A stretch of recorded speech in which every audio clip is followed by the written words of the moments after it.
Good morning mga mi! Today is my third day here in Japan and it is February 9, 2004 and the weather is, or the temperature is 9 degrees. So as usual, I'm only wearing one clothing. Isa lang mga mare kasi sakto lang sa akin yung lamig. 'Di ba?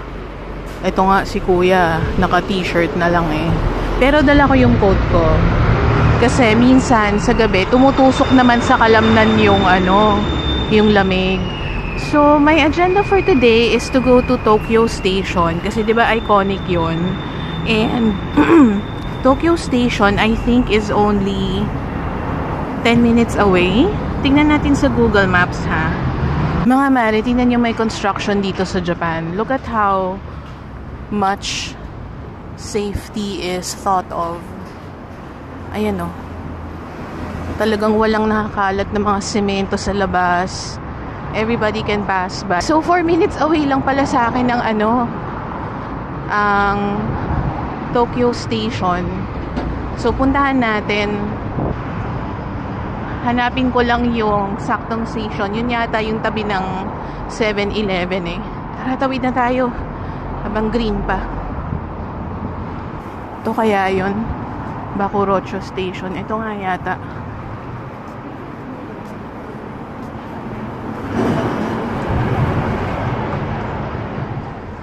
Yeah. May mga arrows naman para makita nyo kung saan kayo dadaan. Okay, we need to take the JO line. So, according sa signages, diretso lang tayo. And mga mare, 2 stations away lang ako sa Tokyo Station. Did I mention that already? Absent-minded, no? Uy, uso pa ba yung telepono? Okay. Bendo machines. The usual. Sa mga nagtatanong, ba't hindi ako kumuha ng unlimited pass ng subway? Because I'm using a mixed mode of transportation. JR at saka subway.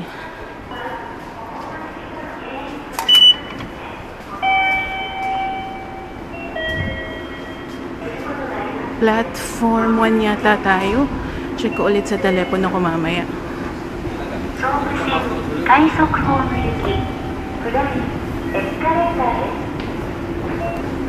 Ang lalim, no? Yeah, we need to go use platform 1 papuntang Shin-Nihonbashi Station. After nun, Tokyo Station na. Okay, let's look at platform 1. Papuntang Shinjuku yan eh. Yeah, Shinjuku. Ito, 1 and 2. I hope you guys can see it. By the way, sa isang ibang vlogs ko, napakita ko na paano mag-reload, ha?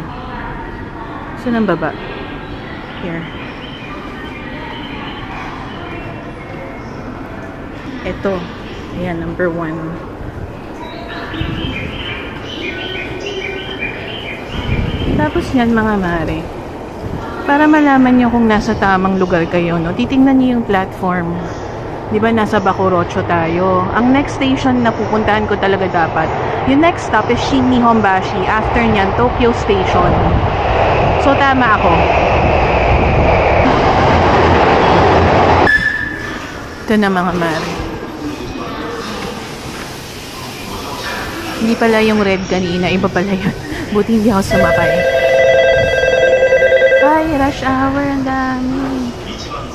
Kaloka.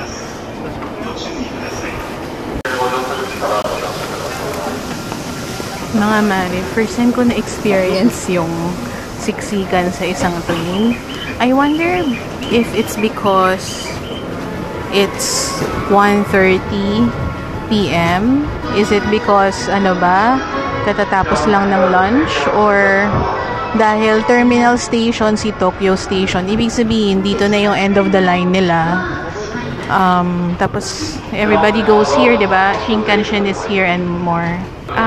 Agenda ko lang naman today is explore Tokyo Station. Kasi, diba, nabalitaan nga na it's so big. It goes to a lot of good places. And then, it also goes straight to the Imperial Palace. So, lalakarin lang natin yun.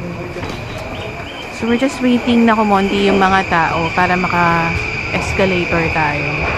Mahaba yung pila eh.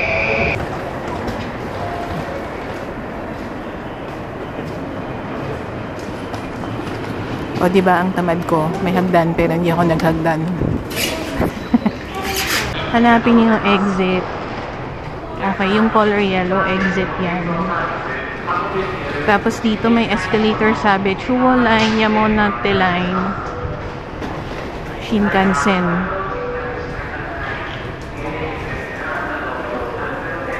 So, dito tayo sa exit. Sobrang lalim ng subway station na to. Ito yung sinasabi nilang nakakalitong station dito sa Tokyo. Maliban sa iba-iba pang station. So, we are in basement 1. We are here. Tama ba? Bakit walang English? Nakakaloka. I don't know where to go na. Gusto ko mahanap yung ramen house eh. Ay, ramen road. Tabi tayo habang nagbabasa ng mga signages. Do I have to exit to go there? Pati pala Narita Airport Express dito. Sige, mag-exit na lang siguro tayo. Hindi ko alam kung dito sa loob yung ramen road eh. Kaya, tara mag-exit tayo. Underground Central Exit. So, my expectation is sa gitna tayo ng Tokyo Station lalabas.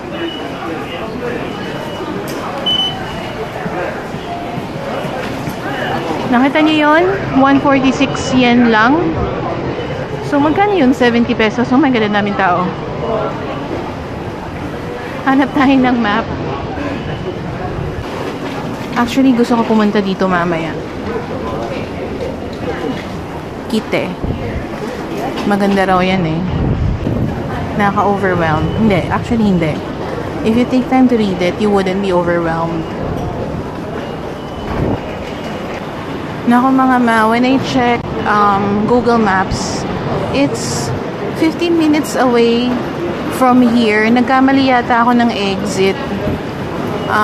But anyway, grabe yung mga tao dito. Everybody's in a hurry. Imperial Palace. O sige, dyan na lang tayo. Tapos hanap tayo ng makakainan on the way. For Imperial Palace. Sige na nga, dito na lang tayo magpunta, Imperial Palace. Hindi ka naman mawawala dito sa Tokyo para sa akin ha. Una sa lahat, ang daming sakayan. Pangalawa, pwede kang mag-taxi. Pangatlo, pwede kang magtanong sa mga train station kung nawawala ka.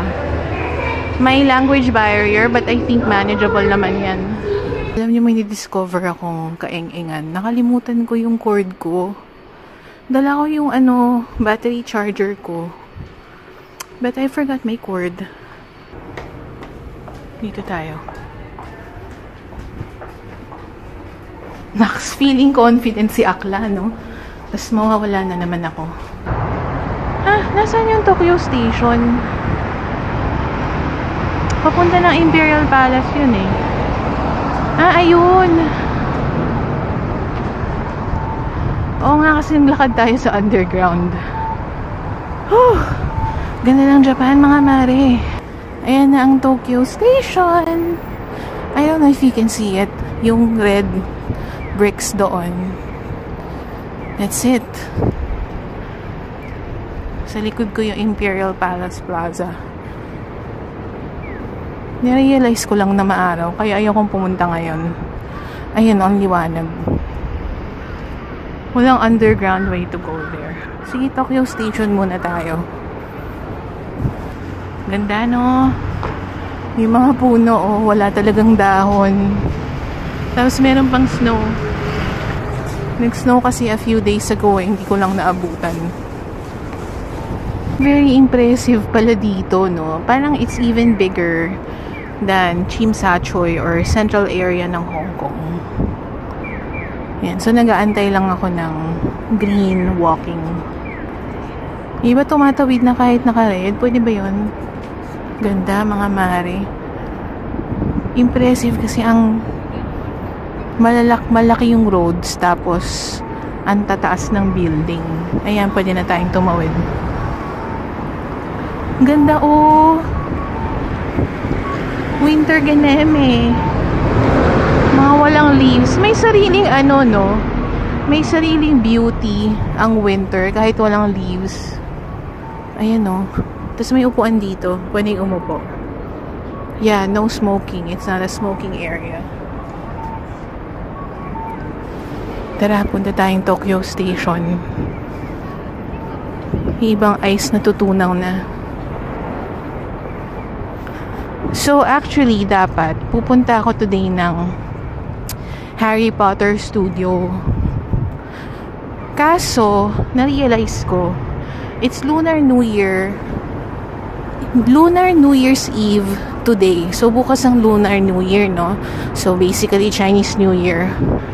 Although the Japanese do not celebrate it, for sure, maraming Chinese na nagbabakasyon. Okay, so iniisip ko lang, baka they're they might be at Mount Fuji or at Harry Potter. Alam niyo yun. So, sabi ko, maglilibot-libot na lang ako dito sa city. Tapos, next week, after the New Year's weekend, tsaka na lang ako pupunta dun sa mga sites na yun. Ang ganda, mga mare! Oh my gosh!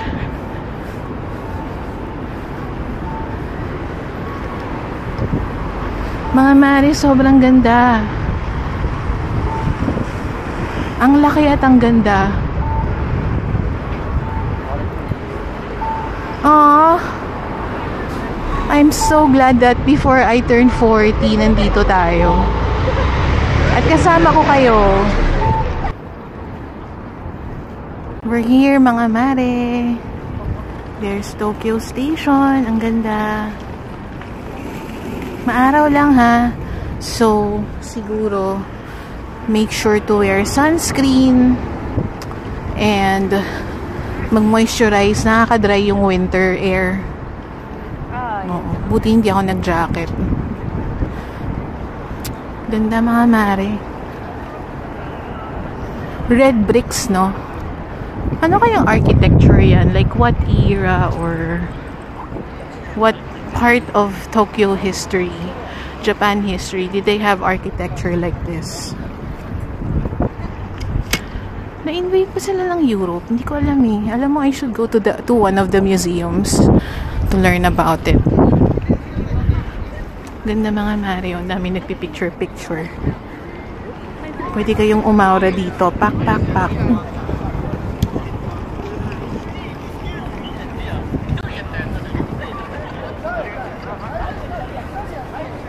Ganda, no? Pansin ko maraming mga students dito. Ayan, no? Students yung mga yan. Field trip kaya yan or dito lang sila sumasakay papuntang school. The more na mas malapit, the more impressive it is. Ganda, mga mare. Ang laki pa kasi ng plaza, oh. Look at that. Tapos, yun nga, kapag labas nyo ng Tokyo Station, kung tama yung in-exitan nyo, hindi tulad ko, dire-diretsuhin nyo lang yan, no? Papuntang Imperial Palace yan. Paano ko nalaman? Sinet ko yung Google Maps.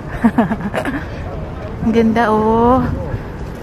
Kumain kaya tayo. 2 PM pa lang naman, eh. Wala pang 2 PM actually. Look at this. So beautiful.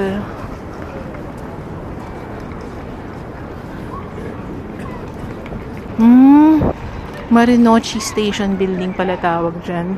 Commonly called as Tokyo Station. Ang ganda, mga mare. Punta kayo rito, ha.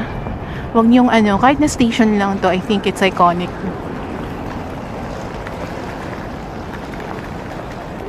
Hanapin natin yung Ramen Street. Gusto ko mag-ramen, mga mare. Japan and concert now, Pulubi later. Gift ko sa sarili ko yan, mga mare. I'm turning 40 this year. And sabi ko sa sarili ko, I wanna do new things before I turn 40. Kasi for a little while, parang I was in a rut. Kasi diba hindi naman mabilis maging single mom. So, I wanna spend some time with myself. Wow!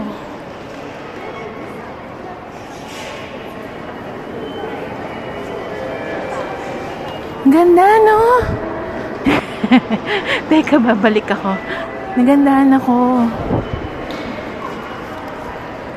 Ang taas, mga mare. It's nice. Teka, pupunta ako sa mga signages. Hanapin ko yung papuntang Ramen Street, okay? Okay, mga mare. Sabi, nandito tayo. We have to go to Yezu South Exit. So, hanapin natin yan. Nag-Google Maps na ako. Live view ulit. 10 minutes away by walking. So, sundan ko na lang to. Yan naman, may arrows naman yan. I don't know if you guys can see it. Hala, pinag-riot na ako dito. Bawal naman dumaan. May construction. Pinapapasok talaga ako dun sa isang alley. Pero nakasara naman. So, anyway, let me go here to see if I can dito sa north entrance. Let me see kung may daan dito. This is the other side nung pinasok natin kanina. Ayan o, passage to Yesu side. Ito na siya. Finally. This is it. Yung lockers na malalaki, 700 yen. Yung mga medium, 500. Yung small, 400.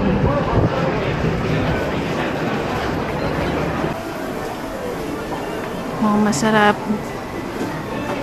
Oh, we are at the Ramen Street, I think. Look. Okay, Mare, I'm ready to order. Hindi, enough yung points ko with egg, pero gamitin na natin siya lahat. English. Let's buy this one. Tapos order natin. And then cash. Please put money.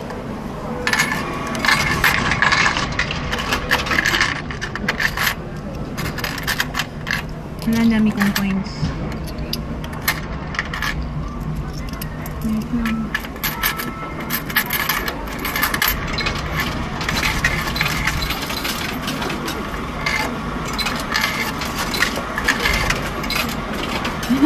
Ginamit ko lahat ng coins ko, mga akla. There. And then ticketing.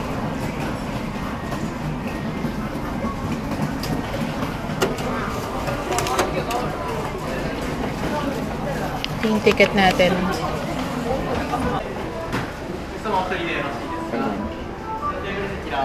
Okay.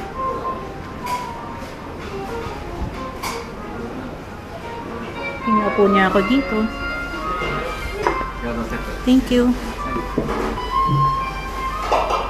Mga mani, di ba usually yung mga solo, sa ganyan pinapaupo. Pero since hindi busy, swerte ako, hindi ako pinaupo dyan. So I have more space for myself. By the way, mga mani, look oh, may mga hooks dyan. Pwede niyong lagay yung coat niyo dyan. Pero dahil mag-isa ako, nandito siya. So, anong meron sa table? Merong... ano to? Ay.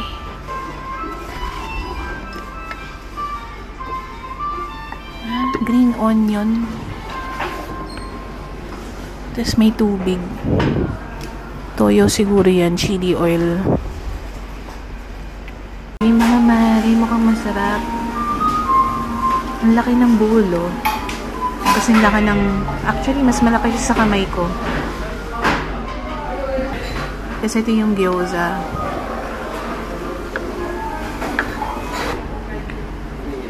Wow, ang sarap. Clear broth lang siya, mga mare. Hindi ko alam kung anong base to. Pero hindi siya miso eh. Manamis na miss. Sakto yung alat. Dito raw sa Japan, the more slurps you give, the more you're telling the chef na masarap daw yung kinakain mo. So, di ba sa atin bawal kumain ng maingay? Sarap ng noodles, Mare. Sobrang bouncy. Look, oh. Manipis lang.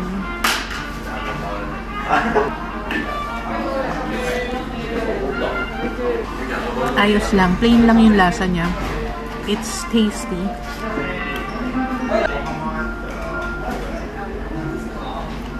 Yung gyoza pala dito sa Japan, same lang sa mga gyoza sa atin. Yung green onions at saka nung chili sauce nila. Tingnan nyo, sobrang anghang ba nito? Ba't ang liit ng kutsara? Hindi ito. Katawa. So, konti muna nilagay ko. Hindi ko alam sobrang matapang ba yan or what. Alam mo yung broth na to. Very, ano siya, comforting. At saka ang init, ang sarap.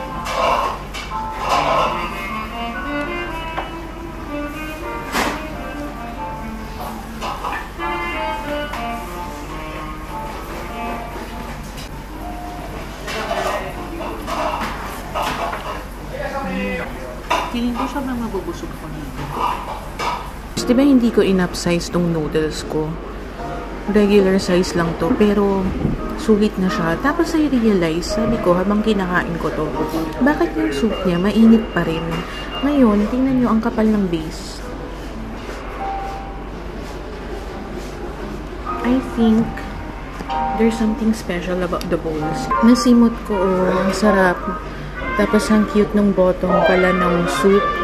Ayan no, maraming thank you. And, Philippines represent. Mare, try niyong kumain dito ha. Kamukura soup with noodles. Pag gusto niyo mag-try ng clear broth noodles na masarap. Ganda rito. At saka alam niyo, sobrang friendly nung mga servers nila.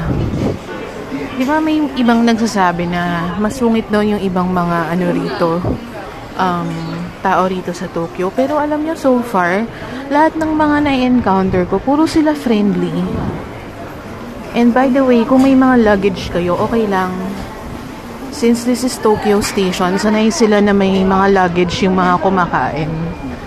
Ngayon, I really wanna look for the Yesu South Entrance. Yun kasi yung ano eh, yung ramen street.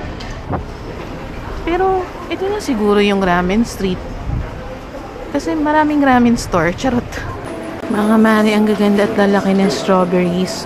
1,080 yen. So less than 400 pesos lang siya. Looks good.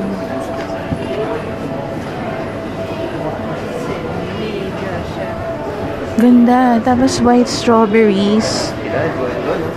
4,320. Ang mahal pala. 820 yen mix of red and white strawberries. Tingnan nyo to. Pink strawberry at saka red strawberry. 4,530 yen. Grabe. Grabe, ang ganda ng mga strawberries. Wow. Look at the cakes. Per slice is... magkano ang per slice? Kasi nakikita ko 2,130. Yun na ba yung slice? 2,100. So, 800 pesos per slice. Look at the shortcakes.